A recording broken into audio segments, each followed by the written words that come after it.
ጤና ይስጥልን እንደምንውላችኋል ተመልካቾች የአቦል ዜና ስፖርታዊ ዘገባዎችን ይዘን ቀርበናል። የዘገባ አጋራችን አንበሳ ባንክ ነው። መልእክቱን ተከታትለን እንመለስ።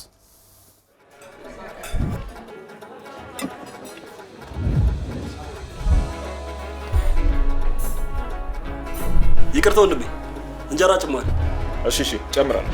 በየአይነት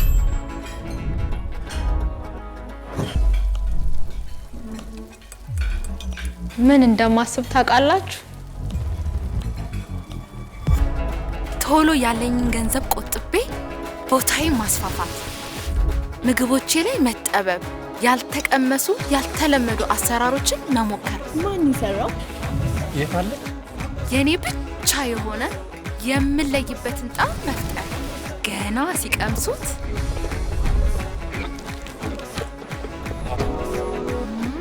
ያንን ልዩ ጣዕም ፍለጋ የሚመጡበትን ሬስቶራንት መክፈት፣ በፈጠርኩት ልዩ ጣዕም መታወቅ።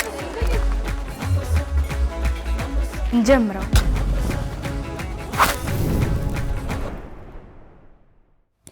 አጋራችን አንበሳ ባንክ እናመሰግናለን። ወደ ዜናዎቹ አልፋለሁ።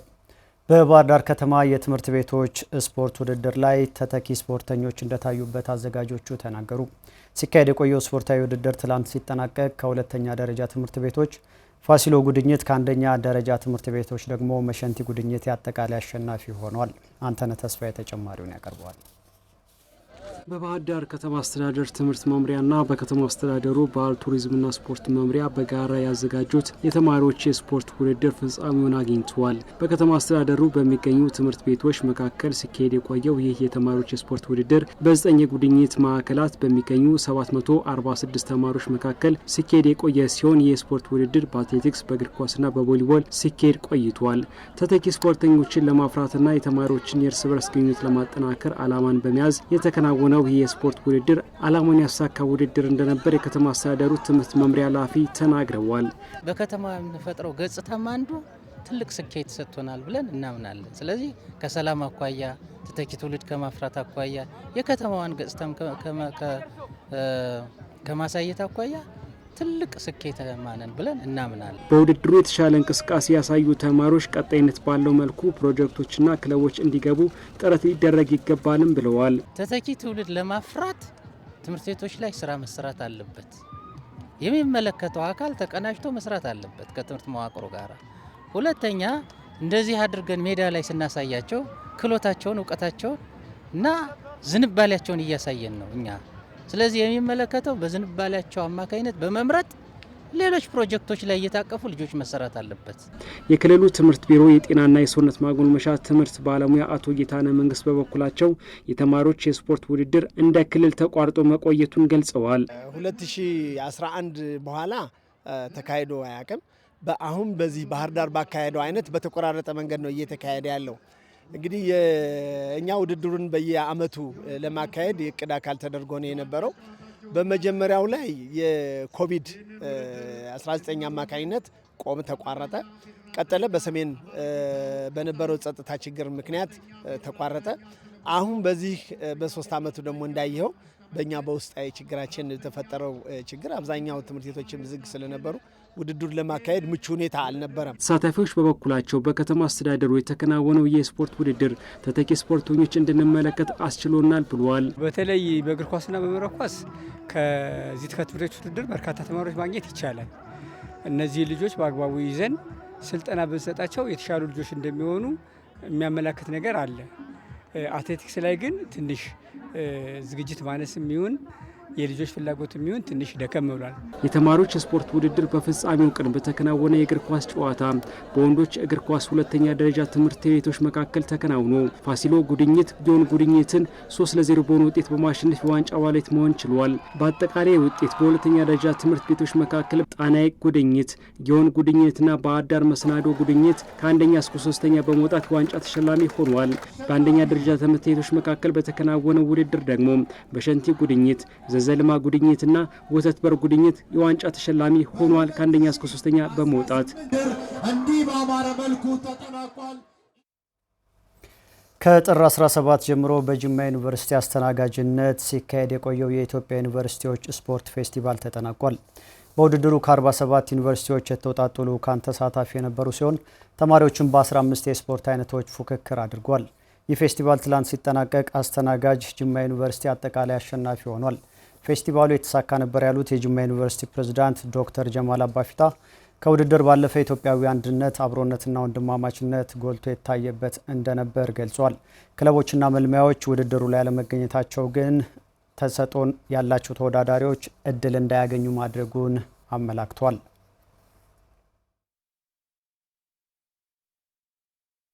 ኔክስት ይር ተመርቀው ሊወጡ የሚችሉ ማናገኛቸው ግን በደንብ ቢያዙ ሪል ስታር ሊወጣቸው የሚችሉ ስፖርተኞች አይን ውስጥ አልገቡም። ያጫቸው የለም፣ ያያቸው የለም። ስለዚህ ይሄ እንደ ሎስት ኦፖርቹኒቲ ወይም ደግሞ እንደ ባከነ እድል ያየንበት ሁኔታ አለ። ሶ ይሄ ስፖርተኛ የሚመለምሉ አካላት አይ ቲንክ ዩኒቨርሲቲን አንዱ ኤሪያቸው አድርገው አንዱ የትኩረት መስካቸው አድርገው የሚቀጥለው ውድድር ላይ የተሻለ ቅንጅት የተሻለ መናበብ ኖሮ እነዚህ ወጥተው ለሀገር ሳይሆን ለዓለም ደረጃ ትልቅ ግብአት መሆን የሚችሉ ትልቅ ውጤታማ ሆነው ሊወጡ የሚችሉ ሀገር ሊያሳድጉ የሚችሉ ታለንቶችን በደንብ ሀንት ማደን ማየት ማውጣት ያስፈልጋል ብዬ ነው የማስበው። በስፖርቱ ዩኒቨርሲቲዎች ውስጥ ያለውን አቅም ለመጠቀምና ተተኪ ስፖርተኞችን በበቂ መጠን ለማፍራት ራሱን የቻለ ፖሊሲ እየተዘጋጀ መሆኑን ደግሞ የትምህርት ሚኒስቴር ዴኤታ ኮራ ጡሹኔ ተናግሯል።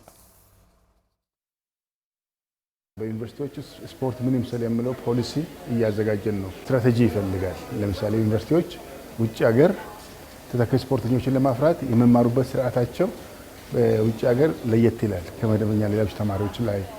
እነሱ ደግሞ ከሌላ ከክለቦች ጋር እንዴት እንደሚገናኙ አለ ስርዓት አለው እና ዩኒቨርሲቲዎች በዚህ ረገድ ተወያይተን በፖሊሲ ውስጥ ነው መቀረጽ ያለበት ማለት ነው። ግልጽ የሆነ አሰራር ስርዓት ፖሊሲና ስትራቴጂ መዘርጋት አለበት ማለት ነውና ትምህርት ሚኒስቴር ያ ወደፊት ይህንን እያሰበ ይሄዳል። የኢትዮጵያ ዩኒቨርሲቲዎች ስፖርት ማህበር ፕሬዝዳንት አባይ በላይሁን በቀጣይ በአፍሪካና በዓለም ዩኒቨርሲቲዎች ስፖርት ፌስቲቫል ለመሳተፍ እቅድ መያዙንና ይህም አቅም ላላቸው ተወዳዳሪዎች ተጨማሪ እድል የሚሰጥ መሆኑን ገልጿል። 10ኛው የኢትዮጵያ ዩኒቨርሲቲዎች ስፖርት ፌስቲቫል ትላንት ሲጠናቀቅ ለአሸናፊዎች የዋንጫ ሽልማት ተበርክቷል። ሀረማያ ዩኒቨርሲቲ ደግሞ የ2019 የኢትዮጵያ ዩኒቨርሲቲዎች ስፖርት ፌስቲቫል አዘጋጅ ሆኖ ተመርጧል። መረጃውን ባልደረባችን ባዘዘው መኮንን አድርሶናል።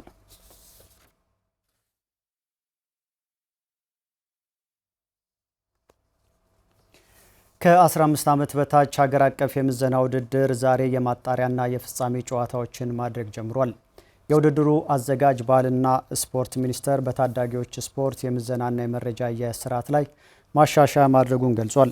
የባህልና ስፖርት የስፖርት ልማት ዘርፍ ሚኒስትር ዴኤታ መክዩ መሐመድ የታዳጊዎችን እድሜና ተያያዥ ጉዳዮችን በአግባቡ ለመቆጣጠር የሚያስችሉ አዳዲስ አሰራሮች ተግባራዊ መደረጋቸውን በተለይ ለአሚኮ ተናግሯል። ሚኒስትር ዴኤታው በሰጡት ማብራሪያ የታዳጊዎችን እድሜና ተያያዥ ጉዳዮችን በትክክል ለመከታተል የሕክምና ባለሙያዎችን ያቀፈ ኮሚቴ ከ2 ወራት በፊት ተቋቁሞ ወደ ስራ መግባቱን አስረድቷል።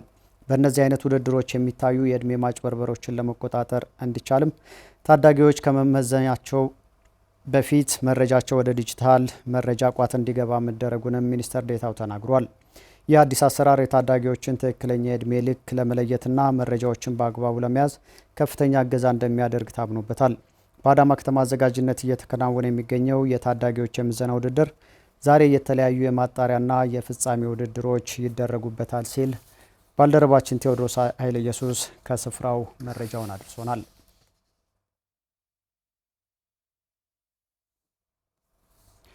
በተስተካካይ የኢትዮጵያ ፕሪሚየር ሊግ መርሃ ግብር ጨዋታ ዛሬ ፋሲል ከነማ ከሀዲያ ሆሳዕና ጋር ይጫወታል። አጼዎቹ በጥምቀት በዓል ምክንያት የተራዘመውን የ16ኛ ሳምንት መርሃ ግብር በአዲስ አበባ ስታዲየም ያከናውናሉ። ቀን 9 ሰዓት በሚደረገው ጨዋታ በአሰልጣኝ አምሳሉ እስመላለም እየተመሩ ከ3 ጨዋታዎች በኋላ ወደ አሸናፊነት ለመምጣት የሚያደርጉት ጨዋታም ይሆናል። ባለፈው ሳምንት ፋሲል ከኢትዮጵያ መድን ተጋጣሚው ሀዲያ ከመቻል ጋር አቻ በመለያየት ነጥብ መጋራታቸው ይታወሳል። በሊጉ ሰንጠረዥ ፋሲል 4ኛ ሲሆን ሀዲያ ሆሳዕና 15ኛ ላይ ይገኛል። ፋሲል ከነማ ይህን ጨዋታ ማሸነፍ ከቻለ የሊጉ መሪ ይሆናል። የመጀመሪያ ዙር መርሃ ግብሩን አጠናቆ እረፍት ላይ የሚገኘው የኢትዮጵያ ፕሪሚየር ሊግ የካቲት 14 ሁለተኛ ዙር ጨዋታዎችን ማካሄድ ይጀምራል። ሊጉን ሲዳማ ቡና፣ ሐዋሳ ከተማና ነገሌ አርሲ በመምራት ላይ ይገኛሉ።